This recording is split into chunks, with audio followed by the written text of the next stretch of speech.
नमस्कार दोस्तों, सभी स्टूडेंट्स और मेरे फ्रेंड्स कैसे हैं। उम्मीद करता हूं सभी अच्छे और सभी स्वस्थ होंगे। और आज अपन इथोलॉजी का वापस से एक टॉपिक जो है पार्ट 3 है या 4 है उसके बारे में डिस्कस करते हैं अपन, ठीक है ना। इथोलॉजी का जो अगला टॉपिक है वो आ जाएगा कॉन्सेप्ट ऑफ लर्निंग, है ना। लर्निंग जो बिहेवियर है वो किस प्रकार से अपना काम करता है, या लर्निंग बिहेवियर अपन किसे कहते हैं, जो खास तौर से चाहे आप सेट की एग्ज़ाम की प्रिपरेशन करते हो या फिर आप जूलॉजी देखोगे या फिर जो मेन है आरपीएससी फर्स्ट ग्रेड के अंदर ये जो टॉपिक है वो मेंशन किया हुआ रहता है। तो अपना अभी स्टार्ट करते हैं कॉन्सेप्ट ऑफ लर्निंग। और लर्निंग में यहाँ पे है अधिगम की अवधारणा कि लर्निंग कहते किसे। देखो, लर्निंग का वैसे तो नाम को सभी पता है लर्निंग किसे कहते हैं, कि कोई भी चीज़ अपने जन्म के बाद में कोई भी एनिमल या प्राणी उसके आसपास में होने वाली जितनी भी घटनाएं हैं, जितने भी इवेंट्स हैं, जितनी भी एक्टिविटीज़ हैं, उनसे वो धीरे धीरे उनके अनुभवों से यदि वो सीखता है तो उसे अपन क्या कहते हैं, लर्निंग कहते हैं।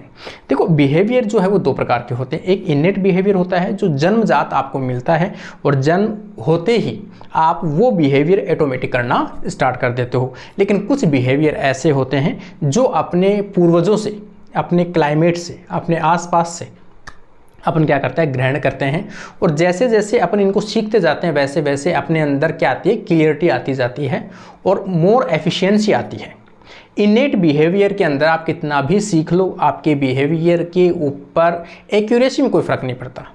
लेकिन लर्निंग बिहेवियर में किसी भी काम, किसी भी पर्टिकुलर चीज़ को लेकर आप जितनी बार प्रैक्टिस करते हो, जितनी बार आप उसको एक्टिविटीज़ को करते हो, उतनी बार आपके अंदर क्या आता है, निखार आता रहता है। आपकी फ्रिक्वेंसी है वो काम करने की वो बढ़ती जाती है, क्लियरेंसी आपके अंदर आती जाती है। ये सभी चीज़ें क्या होती है, लर्निंग बिहेवियर होते हैं। तो ये अपने को सीखना पड़ता है बाहर से। एनिमल्स के द्वारा अपने जीवन काल में एक्वायर्ड बिहेवियर का मतलब होता है बाहर से सीखा गया बिहेवियर को अधिगम व्यवहार कहते हैं। अर्थात जंतु बेनिफिट वाले तथ्यों से अधिक सीखता है, ठीक है ना। जैसे उसको किसी भी चीज़ से फ़ायदा हो रहा है, उन लक्षणों को, उन व्यवहार को क्या करता है, जल्दी सीखने की कोशिश करता है। बिहेवियर लर्निंग थ्योरी का विकास किसने दिया था, तो जे.बी. वॉटसन ने दिया था, तथा आइवॉन पावलोव, है ना, जिसे आई पावलोव के नाम से भी जाना जाता है। इन्होंने क्या दिया था, बिहेवियर, लर्निंग बिहेवियर है उसके बारे में कॉन्सेप्ट क्लियर किया था। थोर्प के बारे में आप देखोगे, ये क्या है, ये थोर्प के अनुसार एक्सपीरियंस के अनुरूप, है ना, जितना अनुभव आपको होता है के अनुरूप एनिमल के बिहेवियर में अडेप्टेशन चेंजेस आते हैं, है ना। जितनी उनको अनुभव होगा उतना ही व्यवहार में निखार आता जाएगा और ज्ञान प्राप्त करता रहेगा, वो लर्निंग बिहेवियर कहलाता है, ठीक है ना।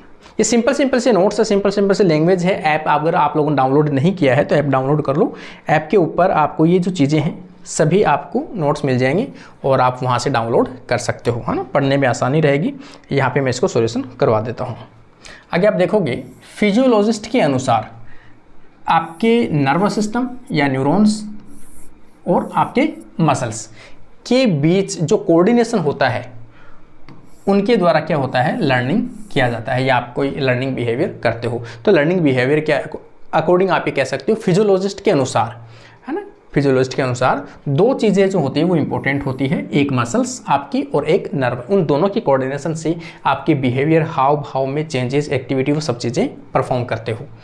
अनेक व्यवहार एडजस्टमेंट के अंतर्गत, है ना, कुछ चीज़ें एडजस्टमेंट करना है, कोई परिस्थितियों के अकॉर्डिंग एडजस्टमेंट करना है।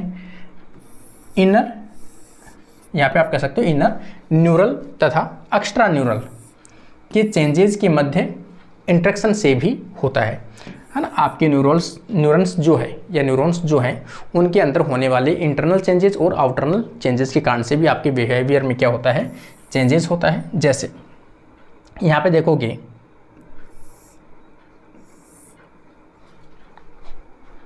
यहाँ पर आइसलैंड है ना, आइसलैंड डेवलर पर जापानी मकाक को आप देखोगे, जापानी मकाक मतलब होते हैं बड़ी पूंछ वाले जो बंदर होते हैं, खास तौर से उनको कहा जाता है। तो ये आइसलैंड डेवलर जापानी मकाक वहाँ पर पाए जाते हैं, ठीक है ना। उनके अंदर बिहेवियर देखने को आया है या मिलता है जिसमें बेबी मकाक जो उनके बच्चे होते हैं वो शकरकंद खाते हैं, ठीक है ना। शकरकंद स्वीट पोटैटो को जल में एक हाथ से पकड़कर और दूसरे हाथ से उसको धो के जल से और फिर खाते हैं। तो ये बिहेवियर उन्होंने कहाँ सीखा? अपने पेरेंट्स से सीखा है। तो यहाँ पे देखोगे कि जल को एक हाथ से, उस शकरकंद को एक हाथ से पकड़कर दूसरे हाथ से इनके ऊपर लगी मिट्टी को साफ करने के आदत उन्होंने सीखी, आदत बना ली वो, ठीक। क्यों? क्योंकि जैसे मान लो कि वो किसी चीज़ को साफ करके खाते हैं तो उनको खाने में क्या आता है? मज़ा आता है। इसलिए वो चीज़ें उनके लिए क्या है? फेवरेबल है। और फेवरेबल जो भी चीज़ें होती है व्यवहार में जल्दी अडेप्ट होती है। तो यहाँ पर आप देखोगे हाथ से इनके ऊपर लगी मिट्टी को साफ करके खाना सीख लिया। कहाँ से सीखा है? उनके पेरेंट ऐसा करते होंगे इसलिए उन्होंने सीख लिया, ठीक है। जैसे मिट्टी में पड़े अनाज के दानों को साफ करके खाते हैं वो, ठीक है। तो ये भी कहाँ से सीखा? अपने पूर्वजों से सीखा है, अपने पेरेंट्स से सीखा है।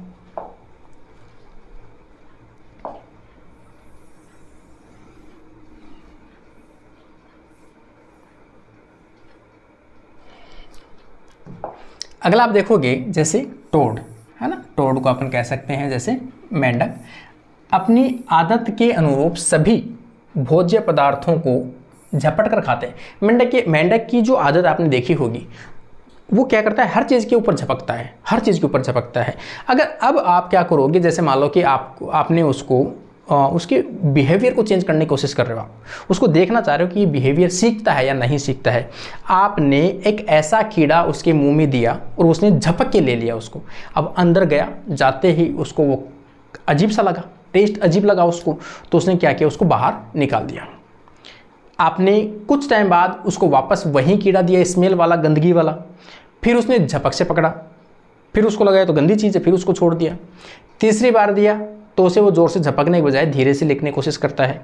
चौथी बार दिया आपने, उसे लेना बंद कर दिया उसने। फिर आपने दिया, उसने वो लेता ही नहीं उस कीड़े को। इसका मतलब उसको पता चल गया है कि ये जो चीज़ है वो अपने लिए हानिकारक है और वो इससे सीख गया कि अब इसे अपने को नहीं खाना चाहिए। तो ये क्या है? लर्निंग बिहेवियर का एक बेस्ट एग्जाम्पल है। तो यहाँ पे देखोगे अनुरूप सभी प्रकार के भोज्य पदार्थों को झपट कर ग्रहण करता है, लेकिन यदि मिलीपेड, है ना, यदि उनको मिलीपेड भोजन के रूप में कीड़ा दिया जाए वह झपट कर पकड़ता है। लेकिन मिलीपेड एक तेज गंध युक्त टॉक्सिक पदार्थ रिलीज करता है, देखो, जिससे टोड इसे मुख से बाहर निकालकर फेंक देता है। यदि पुनः टोड को यही दिया जाए, को मिलीपेड भोजन के रूप में दिया जाए, तो वो नहीं खाते हैं। क्यों नहीं खाते हैं? क्योंकि वो उसके लिए हानिकारक है और ये इसने सीख लिया है, ये उसने लर्न कर लिया है। तो ये भी क्या है? लर्निंग बिहेवियर का एक बेस्ट एग्जाम्पल है, मिलीपेड को, मेंढक को देना, ठीक है ना। ये छोटे छोटे जो एग्जाम्पल है वो याद रखना भी। किसके एग्जाम्पल है ये? मिलीपेड जो है वो टोड को दिया गया, ये किसका एग्जाम्पल है? तो ये एक लर्निंग बिहेवियर का एग्जाम्पल है। टाइगर या लॉयन के बच्चों में शिकार सीखने की प्रवृत्ति, अपने जो पूर्वज होते हैं, अपने माता पिता होते हैं, उनके पीछे पीछे जाते हैं, छोटे मोटे जानवरों को ये पकड़ना सीखते हैं। वो बड़ों को पकड़ते हैं, ये छोटों को पकड़ते हैं। तो ये शिकार करना कहाँ से सीखते हैं? प्रवृत्ति कहाँ से सीखते हैं? अपने माँ बाप से सीखते हैं। यहाँ पर निकोलस टिनबर्गन ने ततैया डिगर वास्प पर क्या किया? लर्निंग प्रयोग किए। किसके ऊपर किया है? ये एक ततैया के ऊपर किया है, डिगर वास्प जिसे अपन कहते हैं। इन्होंने देखा कि मादा ततैया, है ना, फीमेल ततैया, अपने बिल की लोकेशन या स्थिति का अवलोकन केवल एक बार इसमें उपस्थित या एक बार में इसके ऊपर से उड़ान भरती है। वो एक बार उड़ान भरती है और उससे आइडेंटिफिकेशन करती है कि अपना घोंसला पर्टिकुलर यही है, ठीक है ना, भरकर अंदाज लगा लेती है। टिनबर्ग ने क्या किया? एक प्रयोग किया, उसमें उसकी जो घोंसला था उसकी पोजीशन चेंज कर दी। यहाँ पे आप देखोगे टिनबर्ग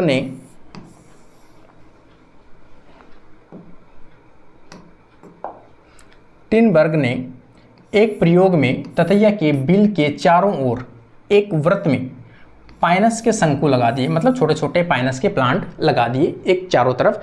उसके बीच में क्या था? इनका घोंसला था।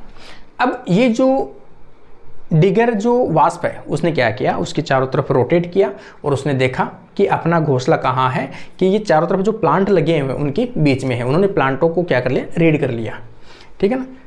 ततैया मादा यहाँ से वर्ताकार पाइन का अवलोकन करते हुए निकल गई। उसने इसको आइडेंटिफिकेशन कर लिया, किसको, जो पेड़ों का वर्ताकार बना हुआ है, पीछे से पाइन का वर्त बिल से अलग लगा दिया।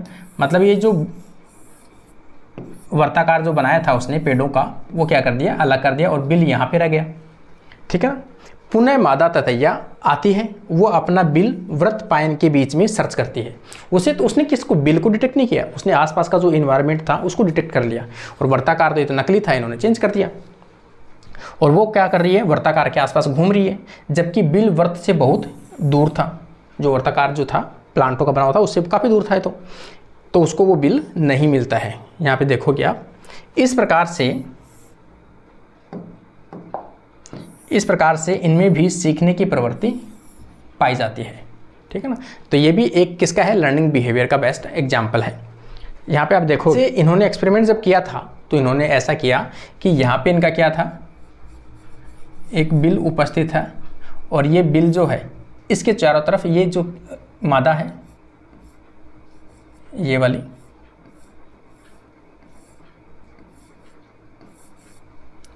इन्होंने क्या किया, एक प्लांट लगाए थे शंकु के, इस प्रकार से एक वर्त के अंदर एक प्लांट लगा दिया इन्होंने। और ये क्या करती है, इन्हीं को रीड करके ऐसे चली जाती है। कुछ टाइम बाद में जब ये वापस लौटती है अपने घर में, तो ये किसको रीड करने की कोशिश करती है, अपनी चारों तरफ की जो लोकेशन थी उसी को, लोकेशन को रीड करती है वापस से। लेकिन इन्होंने क्या किया, जो बिल था वो यहाँ छोड़ दिया। बिल तो यहीं पर है अपनी लोकेशन पर, यहाँ पे था पहले भी और अभी भी यहाँ पे है। लेकिन जो वर्ताकार जो प्लांटों का एक घेरा बनाया था वो उन्होंने चेंज कर दिया। ये वास्प जब वापस आती है, मादा वास्प ये क्या करती है, इन्हीं को रीडिंग करती रहती है और सर्च करती रहती है अपना नेस्ट का एरिया। इसका मतलब ये भी क्या, सीखने की प्रवृत्ति रखते हैं। क्या सीखा इन्होंने कि वर्त कहाँ पे है, वर्त जहाँ पे है वहीं अपना घोंसला है या वहीं पर अपना बिल है। ये ओरिजिनल इसका नेस्ट है। तो ये भी किसका बिहेवियर है, लर्निंग बिहेवियर का एक बेस्ट एग्जाम्पल है।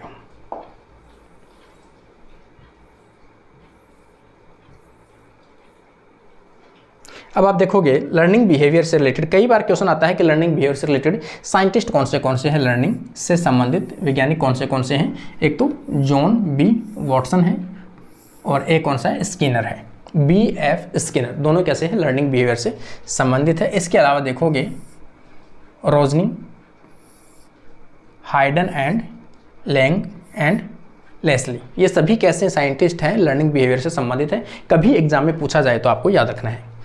अधिगम का वर्गीकरण निम्न प्रकार से किया जा सकता है, लघुकालीन वर्सेस दीर्घकालीन। ठीक है ना, कि लर्निंग कुछ तो शॉर्ट टर्म के लिए आप सीखते हो लेकिन वो धीरे धीरे अपनी मेमोरी से निकल जाता है, जिसे अपन शॉर्ट टर्म कहते हैं। कुछ चीज़ें अपने परमानेंट मेमोरी में चली जाती है जो लॉन्ग टाइम तक अपनी स्टेबल रहती है, उसे अपन क्या कहते हैं, लॉन्ग टर्म स्टोरेज कहते हैं। और एक होता है शॉर्ट टर्म स्टोरेज कहते हैं। क्लासिकल कंडीशनिंग लर्निंग,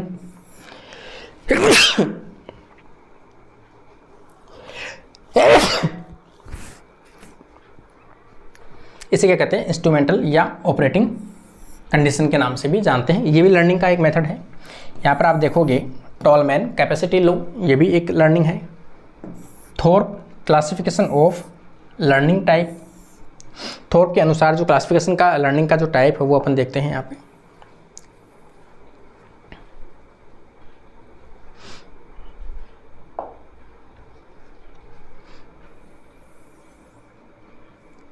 यहाँ पे अपन देखेंगे कि थॉर्प के अनुसार लर्निंग का वर्गीकरण कैसे दिया हुआ है। ठीक है ना, कि लर्निंग जो है वो दो प्रकार की होती है, एक रेस्ट्रिक्टेड लर्निंग होती है। ये इंपॉर्टेंट है भाई, ये चीज़ें जो है ना कि लर्निंग का जो क्लासिफिकेशन थॉर्प के अनुसार दो भागों में विभाजित किया गया है, एक रेस्ट्रिक्टेड लर्निंग होता है, एक फ्लेक्सिबल लर्निंग होता है। देखो कोई भी कैंडिडेट यदि ये वीडियो देखता है तो ये चीज़ें जरूर समझ ले, दोनों चीज़ों को, वेरी वेरी इंपॉर्टेंट है। जब भी आप पेपर उठा के देखोगे क्वेश्चन इनमें से जरूर आपको मिलते हैं। रेस्ट्रिक्शन लर्निंग जो है आपको मैं पहले ही बता देता हूँ, दो प्रकार के व्यवहार हैं। कोई भी बच्चा जो जन्म लेता है, जन्म लेने के बाद में उसके लाइफ में कोई ऐसा पीरियड, ऐसा क्रिटिकल पीरियड, सेंसिटिव पीरियड आता है जिसके अंदर वह सबसे ज़्यादा सीखने की प्रवृत्ति रखता है और एक बार सीखा गया व्यवहार उसके लाइफ टाइम तक चलता है, उसे कहते हैं रेस्ट्रिक्टेड। उसको चेंज नहीं कर सकते आप। अगर किसी ने, बच्चे ने किसी को एक बार जन्म के बाद में और जब उसका क्रिटिकल पीरियड गुजर रहा हो उस टाइम में उसने किसी चीज़ को नोटिस कर लिया तो वो कभी भी उसके दिमाग से नहीं निकलता है। चाहे आप अपने ह्यूमन की बात करते हैं, किसी बच्चे के माइंड में कोई ऐसी चीज़ घर कर गई है छोटे बचपन में ही, तो वो उसके लाइफ में कभी भी निकलती नहीं है। सेम इसी प्रकार से अलग अलग प्राणी, अलग अलग जो एनिमल्स हैं, उन सब में अलग अलग बिहेवियर के रूप में क्रिटिकल एक पीरियड आता है, उसके अंदर वो व्यवहार सीखने की क्षमता सबसे ज़्यादा रखता है और वो लाइफ टाइम तक रहती है, स्टेबल रहती है, उसमें कोई चेंजेज नहीं हो सकता है, नॉन फ्लेक्सिबल होता है ये। इसका एग्जाम्पल आता है इम्प्रिंटिंग।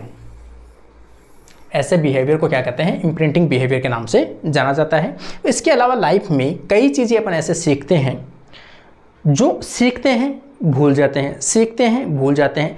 किसी व्यवहार को बार बार दोहराते हैं तो वो परमानेंट याद रहता है, अदरवाइज उसको भूलते जाते हैं। ऐसे व्यवहार को अपन क्या कहते हैं? फ्लेक्सिबल व्यवहार कहते हैं। ये पूरी लाइफ टाइम तक चलता रहता है। जैसे फ्लेक्सिबल व्यवहार, कई बार तो एग्जाम्पल ये पूछा जाता है कि फ्लेक्सिबल व्यवहार के एग्जाम्पल कौन से हैं, तो आप हैबिचुएशन है, लेकिन इसका याद रखना रेस्ट्रिक्टेड लर्निंग बिहेवियर का केवल एक ही होता है, इम्प्रिंटिंग, है ना। तो यहाँ पे हैबिचुएशन, किसी भी चीज़ के प्रति आप क्या हो जाते हो? हैबिचुअल हो जाते हो, आदत लग जाती है आपको, हैबिचुअल हो जाते हो, तो वो किसका? फ्लेक्सिबल है, छूट सकती है वो चाहो तो। कंडीशनल रिफ्लेक्स और क्लासिकल कंडीशनिंग, ये भी इसी का एग्जाम्पल है। ट्रेल और एरर, मतलब जो भी आप ट्राई करते हो, ट्राई करने के बाद त्रुटि आती है, उसको वापस से सुधार करते हो, है ना। इंस्ट्रूमेंटल ऑपरेटिंग कंडीशन, ये भी यही है। लेटेंट लर्निंग, ये गुप्त अभिव्यक्त ज्ञान। इनसाइट लर्निंग और रीजनिंग, ये एग्जाम्पल मैंने सभी लिखे हैं। कई बार एग्जाम में इनमें से पूछा जाता है कि फ्लेक्सिबल लर्निंग के अंदर कौन से कैरेक्टर्स आते हैं, कौन से व्यवहार आते हैं, तो याद रखना है। और रेस्ट्रिक्शन व्यवहार जो होता है, रेस्ट्रिक्टेड लर्निंग जो होता है, उनमें केवल एक ही व्यवहार आता है, इम्प्रिंटिंग बिहेवियर कहते हैं। ठीक, पहला आप देखोगे, जैसे यहाँ पे पहला आता है रेस्ट्रिक्टेड लर्निंग। रेस्ट्रिक्टेड लर्निंग का मैंने आपको पहले ही बता चुका हूँ कि अगर एक बार कोई व्यवहार किसी के माइंड में सेट हो गया किसी बच्चे के, तो वो आपस से चेंज पूरी लाइफ टाइम तक चेंज नहीं होता है। प्रतिबंधित अधिगम के नाम से जाना जाता है। ये अधिगम जाति विशेष तथा विशेष प्रकार के होते हैं, जो एक बार किसी जाति विशेष में उत्पन्न हो गए तो उनमें कोई भी चेंजेस नहीं होते हैं। जैसे हायर एनिमल में इम्प्रिंटिंग, ये इसका बेस्ट एग्जाम्पल है। अब देखेंगे फ्लेक्सिबल लर्निंग। फ्लेक्सिबल लर्निंग का मैंने बता ही दिया कि ये व्यवहार जो है वो टाइम के साथ में चेंज किए जा सकते हैं। ये लचीला व्यवहार कहते हैं, इसे परिवर्तनशील कह सकते हैं, है ना। यह है अधिगम जो भविष्य के अनुभवों के अनुरूप परिवर्तन होते रहते हैं। जैसे आपके अनुभव आपके लाइफ से गुजरेंगे, वैसे वैसे ये व्यवहार है वो चेंज होते रहते हैं। अर्थात बदलती परिवेश, आपका बदलता एनवायरनमेंट, परिस्थितियों में यह व्यवहार चेंज हो सकता है या भिन्न भिन्न हो सकता है। ठीक है ना।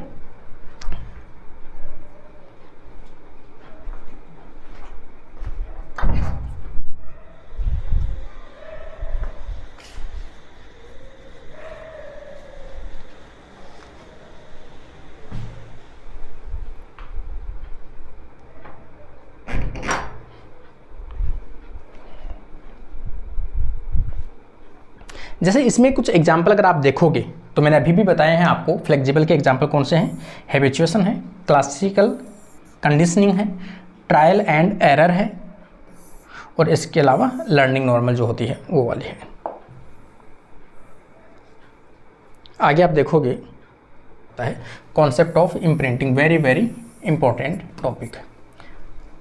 अध्ययन की अवस्था, जंतु या प्राणी के जीवन काल का एक वह समय जिसमें वह सबसे ज़्यादा सीखने की प्रवृत्ति पाई जाती हो। ठीक है ना।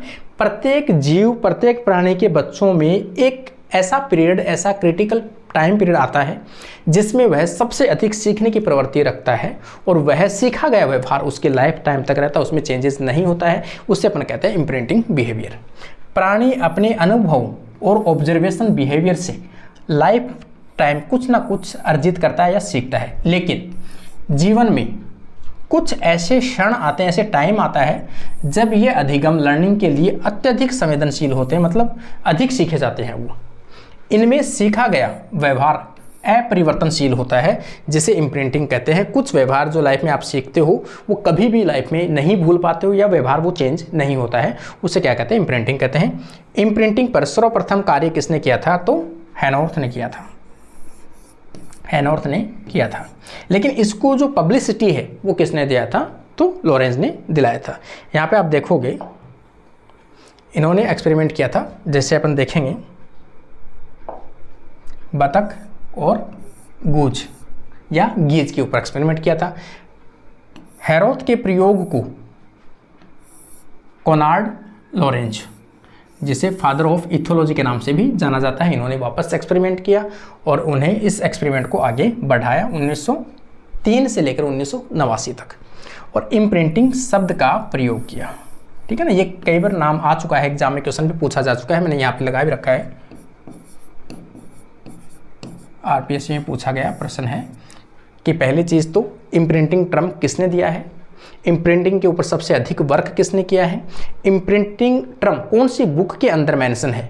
ठीक है ना, तो यह है नाम किंग सोलोमन्स रिंग के अंदर क्या है, मेंशन है। इस बुक के अंदर इसका नाम मेंशन दिया है, नामक बुक में दिए गए हैं। इन्होंने गीज के अंडों पर प्रयोग किया था। ये भी आपको याद रखना है कि इम्प्रिंटिंग का प्रयोग जो है वो किसके ऊपर किया था, तो जो गीज है या गूज है उनके अंडों के ऊपर प्रयोग किया था। यहाँ पे जो बुक है ये वही है, किंग सोलोमन्स रिंग, है ना, ये वाली बुक ही है ये, अर्ली चाइल्डहुड लर्निंग। इसकी दूसरी जो बुक है ये कौन सी है, जो अपन कोनार्ड लॉरेंज की जो बुक देख रहे हैं, पहली बुक ये है और दूसरी बुक ये है। इसमें से इम्प्रिंटिंग जो टर्म है वो इसमें दी थी, है ना, इस वाली बुक में। ये आपको वेरी वेरी इंपॉर्टेंट है, हमेशा आपको याद रहना चाहिए। प्रयोग इन्होंने किस पे किया है, गीज के ऊपर प्रयोग किया था, ये भी आपको इंपॉर्टेंट है। आगे आप देखोगे यहाँ पे इन्होंने क्या किया है, एग लिए अंडों को इंक्यूबेट में रखा। इंक्यूबेटर जो होता है जिसमें पर्टिकुलर टेम्परेचर के ऊपर मेंटेन किया जा सकता है उसे इंक्यूबेटर कहते हैं। इंक्यूबेटर में अंडों से बच्चे निकले और लॉरेंज ने अपने जूते, जैसे मान लो कि अपन कहें कि फ्रिज है, फ्रिज के जैसा इंक्यूबेटर होता है, उसके अंडों को कहाँ रखा, फ्रिज के मतलब इंक्यूबेटर के अंदर रखा। और जैसे वो बच्चे अंडे से बाहर निकलेंगे, हैचिंग होगी, तो उस टाइम पे उन्होंने क्या किया, पूरा गेट नहीं खोलते थे। वो केवल क्या करते थे, अपने इस प्रकार से गेट खोलते थे कि जो कलर्ड शूज़ पहनते थे सिर्फ वो ही नीचे दिखते थे। और बच्चे जब बड़े बच्चे मतलब जब हैचिंग हुई, बच्चे निकले, तब भी वो केवल शूज़ दिखाते थे और दाना डालते थे अंदर से और गेट बंद कर देते थे। इस प्रकार से डेली वो किसको देखते थे, शूज़ के कलर को देखते थे। और उनकी जो इम्प्रिंटिंग टाइम पीरियड था उस टाइम पे उन्होंने क्या देख लिया, उसके शूज़ के कलर को देख लिया। अब जब भी वो चलते थे तो वो शूज़ का पीछा करते थे, क्योंकि वो उनके माइंड में फीड हो चुका था। अब वो शूज़ किसी भी व्यक्ति को पहना दो, लेकिन वो सिर्फ शूज़ का पीछा करते हैं, व्यक्ति से उनको कोई मतलब नहीं था। ये एक्सपेरिमेंट किसने किया था, तो लॉरेंज ने किया था। ठीक है, वो बच्चे हमेशा लॉरेंज के जूतों का पीछा करते थे या उनके पीछे पीछे चलते थे। इसी अंडों को कहाँ रखा, गूज के मदर के पास में रखा था। अंडे से निकलते हैं, माँ, ये बच्चे जो किसको देखते हैं, गूज को देखते हैं, अपनी माँ को देखते हैं। तो ये बच्चे किसके पीछे करते हैं, हमेशा अपनी माँ का पीछा करते हैं। मतलब अलग अलग जीवों के जो बच्चे होते हैं उनमें अलग अलग क्रिटिकल पीरियड होता है। किसी में जन्म के आधे घंटा होता है, किसी में 2 साल होते हैं, किसी में 1 साल, किसी में 10 मिनट, ऐसे होता है। अलग अलग टाइम पीरियड होता है कि उसमें वो सबसे ज़्यादा सीखने की क्षमता रखता है। अगला क्वेश्चन, अगला जो टॉपिक है वो अपन चलते हैं।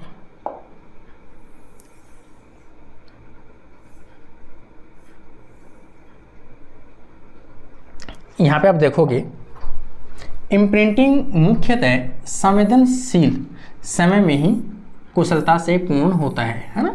एक पर्टिकुलर सेंसिटिव टाइम पीरियड आता है, उसी के अंदर सबसे ज़्यादा सीखा जाता है। ये इरिवर्सिबल होता है, ये कभी भी चेंज नहीं होता है। पालतू चूजों में गतिशील वस्तुओं को देखकर कुछ दिनों बाद फॉलो करते हैं, है ना, ये भी करते हैं ऐसा। पालतू जो चूजे होते हैं वो भी क्या करते हैं, किसी भी चीज़ को पीछा करने लगते हैं। संवेदनशील समय लर्निंग टाइम की सीमा जाति विशेष पर डिपेंड करती है। मैंने कहा ना अभी कि किसी को जन्म के बाद में आधे घंटे तक वो टाइम पीरियड रहता है, किसी में सबसे ज़्यादा वो सीखने की क्षमता लगता है, किसी में 1 घंटे की होती है, किसी में 5 दिन की, किसी में 2 दिन की होती है। तो वो जाति विशेष के ऊपर डिपेंड करता है, अलग अलग टाइम पीरियड होता है। सेकंड जो अपना पॉइंट आएगा वो कौन सा आएगा, फ्लेक्सिबल लर्निंग आएगा। ऐसे व्यवहार जो लाइफ में अनुभवों से अपन सीखते हैं लेकिन वो चेंज हो सकते हैं, इसे लचीला या परिवर्तनशील या अधिगम के नाम से जानते हैं। पहला अपन देखेंगे हैबिचुएशन।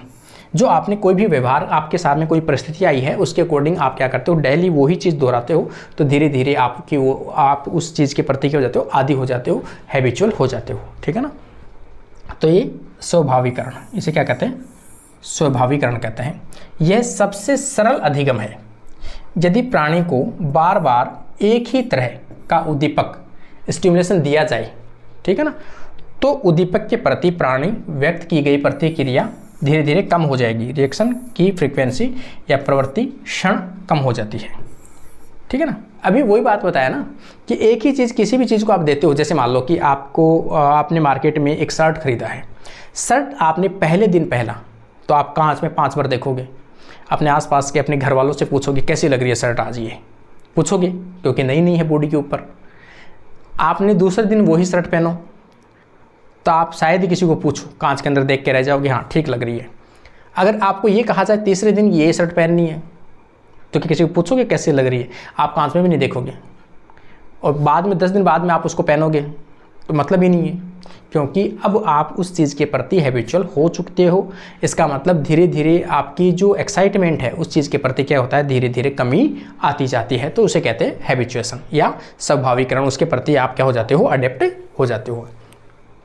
ये एक सबसे बढ़िया तरीका है कि नए इन्वायरमेंट में कोई भी जीव आते हैं, माइग्रेट करके आते हैं, तो वो कैसे वहाँ अडेप्ट होते हैं, उसके लिए स्वाभाविकरण सबसे बेस्ट है, ठीक है। धीरे धीरे उनके अंदर जो एक्साइटमेंट है वो क्या हो जाता है, लुप्त हो जाता है। प्राणी द्वारा स्वयं को वातावरण के अनुरूप ढालने के लिए यह अत्यंत महत्वपूर्ण है। मैंने बताया ना, कोई भी चीज़ के अंदर, जैसे मान लो कि अपन नई कहीं जगह अपन स्टडी करने जाते हैं, कहीं कोचिंग करने जाते हैं, आपने रूम लिया है। पहले दिन आप जब वो रूम देखते हो, रूम लेते हो, तो आपको पसंद नहीं आता है, आपको अजीब सा लगता है वहाँ का माहौल, आपको वहाँ की हर चीज़ों में प्रॉब्लम लगती है, कमी दिखाई देती है।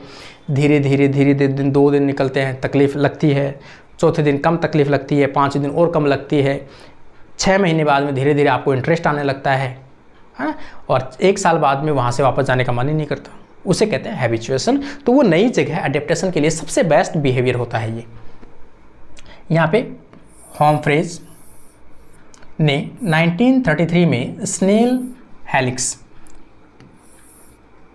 एल्बो लेब्रिज पर प्रयोग किया तथा इन्होंने स्नेल को कांच के फर्श पर चलने के लिए रखा।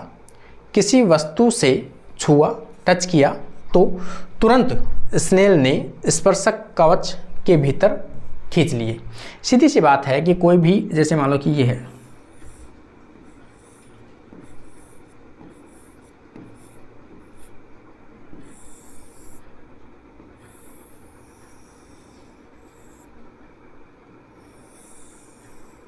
इस प्रकार से कोई भी एक आपने क्या ले रखा है, स्नेल ले रखा है। स्नेल के अंदर आप देखोगे कि यहाँ जो कीट जो प्रेजेंट है, यहाँ पे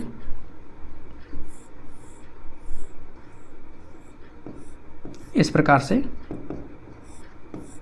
ये जो अंदर कीड़ा प्रेजेंट है, आपने क्या किया, इसको स्पर्श किया। स्पर्श करते ही यहाँ पे आपने स्पर्श किया इसको, और स्पर्शक के ये एंटीना जो होते हैं या फिर टेंटाइल्स जो होते हैं, टेंटिकल्स जो होते हैं, इनके ऊपर जैसे ही आप टच करोगे, टच करते ही ये कीड़ा क्या करेगा, अपना मुंह जो है वो अंदर की तरफ छुपा लेगा स्नेल के सेल के अंदर। लेकिन दूसरी बार आप इसको टच करोगे तो कोशिश करेगा छुपाने के अंदर, तीसरी बार आप करोगे फिर अंदर जाना बंद करेगा धीरे धीरे, चौथी बार करोगे अंदर नहीं जाएगा, 5वीं बार करोगे अंदर से फर्क ही नहीं पड़ेगा कोई। क्यों? आपको इसको पता है उस चीज़ के प्रति ये क्या हो गया है, हैबिचुअल हो गया है कि ये चीज़ बार बार में तुझे परेशान करेगी, इसको परेशान होने की आवश्यकता नहीं है। तो ये भी लाइफ के लिए काफ़ी इंपॉर्टेंट एक बिहेवियर होता है, ठीक है ना। तो यहाँ पर स्नेल के ऊपर एक्सपेरिमेंट किया गया और वो धीरे धीरे इसके प्रति अडेप्ट हो चुका था। स्नेल को बार बार सेम ही उद्दीपक, सेम ही स्टिमुलेशन दिया गया और धीरे धीरे स्नेल स्टिमुलाई के प्रति रेस्पॉन्स देना क्या कर दिया, कम हो गया और हैबिचुअल हो गया। तो ये भी एक बिहेवियर है।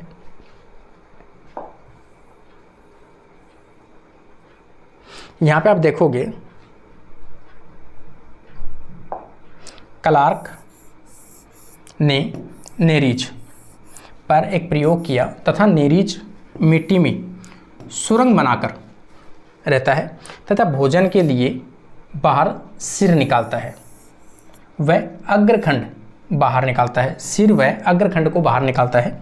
इसे उद्दीपक देने पर यह अपना अंग भीतर खींच लेता है। वही सेम बात है कि बिल के बाहर निकला, आपने उसको छेड़ा, छेड़ते वो अंदर चला गया, फिर बाहर निकला, फिर छेड़ा, फिर बाहर अंदर चला गया वो। लेकिन बार बार आप छेड़ोगे तो वो बाहर क्यों जाएगा, अंदर क्यों जाएगा, उसको तो खाना है, वो वापस वहाँ पर क्या हो जाएगा, अडेप्टेड हो जाएगा।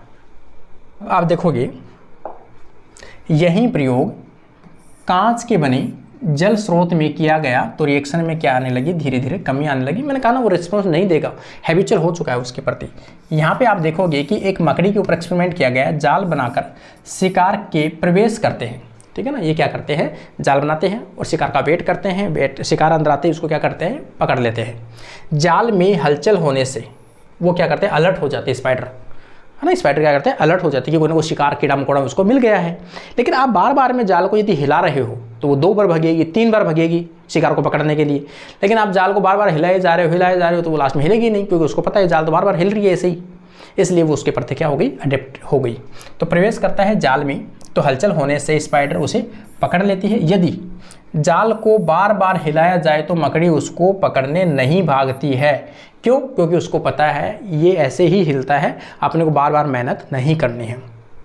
महत्वपूर्ण भूमिका, इस बिहेवियर में महत्वपूर्ण जो भूमिका वो किसकी है, थॉर्प की है, थॉम्पसन की है और स्पेंसर 1966 की है। मतलब जो भी साइंटिस्ट के नाम जहाँ भी मैंने दिए हैं वो थोड़े से याद रख लेना भाई, कि ये साइंटिस्ट के नाम मैंने इसलिए डाले बार बार में कि आप लोगों से कई बार क्वेश्चन पूछा जाता है कि ये किससे संबंधित है। यहाँ पे आप देखोगे सेकंड पॉइंट, क्लासिकल कंडीशनिंग या क्लासिकल फ्लेक्सिबल या रिफ्लेक्स। विशिष्ट परिस्थितियों में या कंडीशन में एक्सप्रेस की गई रिफ्लेक्स एक्शन क्रिया क्लासिकल कंडीशनिंग कहलाती है। मतलब कोई विशेष कंडीशन के अंदर किया गया व्यवहार क्या कहलाता है, रिफ्लेक्शन एक्शन कहलाता है। यह प्रयोग किसने किया था, इवान पावलोव ने किया था। आई पावलोव ने ये एक्सपेरिमेंट किया है, जो अपने बचपन में काफ़ी पढ़ा है, पीछे आप लोगों ने पढ़ा होगा। आई पावलोव का एक्सपेरिमेंट इन्होंने 1849 से लेकर 1936 के बीच में किया था। प्रयोग किसके ऊपर किया था, ये भी क्वेश्चन आ चुका है।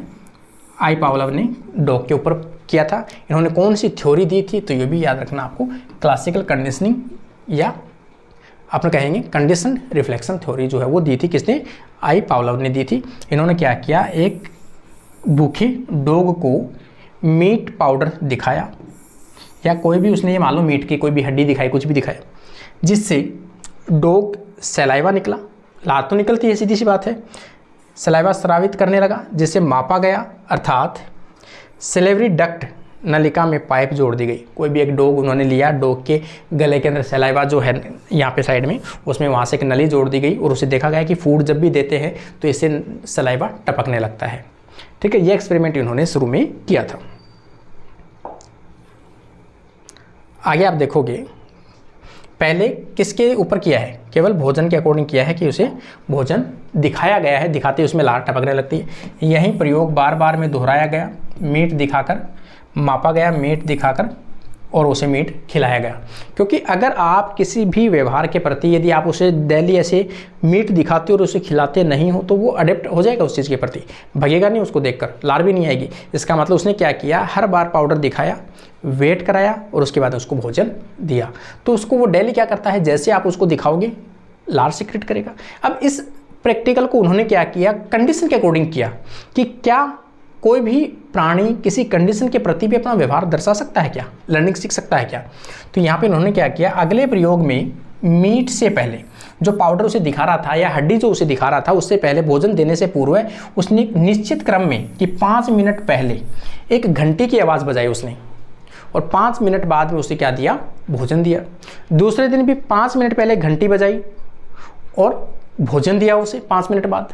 तीसरे दिन ऐसे किया तो जैसे ही घंटी बजती है उसके लार आना स्टार्ट हो जाती है, क्योंकि उसको पता लग गया है घंटी जब बजती है तो भोजन आता है, घंटी जब बजती है तो भोजन आता है। चौथे 5वें दिन ऐसे किया तो धीरे धीरे उसने देखा कि घंटी की आवाज़ बजते ही उसके लार सिक्रेशन होना स्टार्ट हो जाती है, क्योंकि उसके प्रति वो क्या हो गया, उस कंडीशन के प्रति अडेप्ट हो गया है, कंडीशनिंग के प्रति अपना व्यवहार शो कर रहा है। उसे क्या कहते हैं, क्लासिकल कंडीशनिंग या कंडीशनिंग बिहेवियर के नाम से जानते हैं।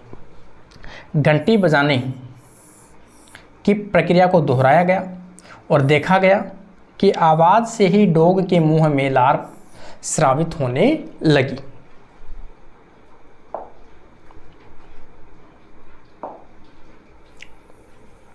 इन्होंने 3 टर्म जो है वो क्लियर किए थे। ये 3 टर्म वेरी इंपॉर्टेंट है भाई, आपके साइकोलॉजी में भी हालांकि ये चीज़ आती है। तो यहाँ पर 3 भागों में इन्होंने अपने व्यवहार को जो है वो बांटा है। सबसे पहले अनकंडीशनड। अनकंडीशन का मतलब है रियल में मीट दिया उसे, अनकंडीशन का मतलब क्या होता है, मीट, स्टिमुलेशन दिया और अनकंडीशन स्टिमुलेशन, इसे क्या कहते हैं, अनकंडीशन स्टिमुलेशन कहते हैं। मतलब कंडीशन नहीं है यहाँ, डायरेक्ट मीट या फूड है, और इन्होंने क्या किया, अनकंडीशन रेस्पॉन्स, अनकंडीशन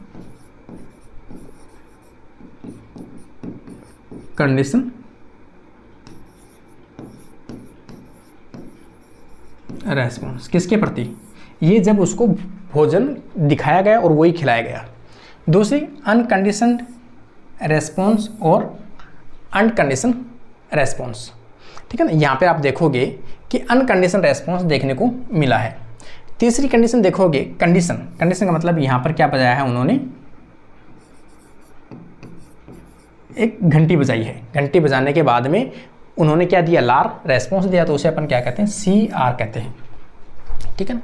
और ये क्या है, अनकंडीशन स्टिमुलेशन, अनकंडीशन रेस्पॉन्स। अब यहाँ पे देखोगे इन सभी के बीच में हिलगार्ड ने 1957 में एक संबंध बनाया और इन्होंने दिया कि ये जो अनकंडीशन स्टिमुलेशन जो दिया गया था, मतलब डायरेक्ट भोजन दिया गया था खाद्य सामग्री के साथ, तो यह स्वाभाविक क्रिया हुई, मतलब उसके प्रति क्या हुआ, हैबिचुअल हुआ। और यहाँ पर उसने क्या किया, एक व्यवहार शो किया, अनकंडीशनल रेस्पॉन्स दिया, लार का श्रावण, लार का सिक्रेशन हुआ। दूसरी कंडीशन में केवल घंटी की आवाज़ दी, केवल घंटी, कंडीशन स्टिमुलेशन, केवल कंडीशन स्टिमुलेशन दिया, और यहाँ पर क्या हुआ, कंडीशन रेस्पॉन्स आया, लार का श्रावण हुआ। ये क्या किया, उसने सीख लिया बार बार में, मैंने कहा ना आपको बार बार में करेगा तो वो सीख लेगा इस चीज़ को कि घंटी जब भी बजेगी तो लार श्रावित होगा, ये उसने सीख लिया। अर्जित की गई प्रक्रिया, ये उसने अर्जित की गई है, और ये स्वाभाविक है, जब भी भोजन खिलाओगे तो लार तो आएगी, लेकिन ये उसने सीखा है। पावलोव के अनुसार वापस इसी चीज़ को अगर समझें, पावलोव के अनुसार घंटी जो आवाज़ है वो क्या है, कंडीशनल स्टिमुलेशन है, और कंडीशन जब भी दी तो उसमें लार बन गई, उसे क्या कहते हैं, कंडीशन रेस्पॉन्स कहते हैं, ठीक है। कंडीशन का मतलब है कोई भी चीज़ की कंडीशन हो, रियल नहीं हो। तो यहाँ पर घंटी बजी तो यहाँ पर लार बनी, भोजन दिया, अनकंडीशन है ये, तो लार बनी। यहाँ पे आप कंडीशन देखोगे, पहले तो कंडीशन घंटी प्लस अनकंडीशन स्टिमुलेशन, पहले घंटी बाद में भोजन दिया गया, और जब देखा गया तो उसके अंदर लार बनी है, तो उसे अपन क्या कहते हैं, क्लासिकल कंडीशन के नाम से जाना जाता है। तो ये याद रखना, क्लासिकल कंडीशनिंग कब परफॉर्म होती है, जब पहले घंटी बजाई जाती है, पहले कंडीशनल स्टिमुलेशन दिया जाता है, उसके बाद में अनकंडीशनल स्टिमुलेशन दिया जाता हो, तो उसे क्या कहते हैं, क्लासिकल कंडीशनिंग कहते हैं। इसमें केवल देखो, पहले कंडीशनिंग स्टिमुलेशन, अगर केवल आप घंटी बजाते हो और उसे भोजन नहीं देते हो तो धीरे धीरे जो सीखा गया व्यवहार है उसमें क्या होता है, कमी आती जाती है। केवल आप कंडीशनिंग स्टिमुलेशन देते हो, जैसे मान लो आप केवल घंटी बजाते हो, केवल आपने घंटी बजाई और भोजन नहीं दिया, तो रेस्पॉन्स में क्या होगी, धीरे धीरे कमी आएगी, और एक टाइम पे वो व्यवहार क्या हो जाएगा, विलुप्त हो जाएगा। आपने पहले कंडीशन दी है, कंडीशन के साथ में आपने भोजन दिया है, तो वो व्यवहार क्या होगा, बढ़ता जाएगा। तो पॉजिटिव इन्फोर्समेंट, मतलब आप उसको क्या दे रहे हो, बढ़ावा दे रहे हो, तो वो व्यवहार बढ़ता जाएगा। यहाँ पर कंडीशन दिए, पहले घंटी बजाई है और आपको पनिशमेंट दिया है, जब भी आप घंटी बजा रहे हो उसके साथ में उसको क्या दे रहे हो, दंड दे रहे हो, उसको आप मार रहे हो, ऐसी कोई कंडीशन हो तो नेगेटिव इन्फोर्समेंट, इतना नेगेटिव व्यवहार वो शो करेगा, वहाँ पर ये वाली कंडीशन होगी। तो ये सभी लर्निंग वाले बिहेवियर है कि मतलब प्राणी है वो अपने आसपास की जो परिस्थितियां हैं उनके अकॉर्डिंग क्या करता है, वो सीख लेता है। तो इस प्रकार से आज का अपना टॉपिक जो था वो लर्निंग बिहेवियर का था। उम्मीद करता हूँ आपको अच्छा लगा होगा। तो कैसा लगा आप लोगों को ज़रूर बताइए। Thank you guys.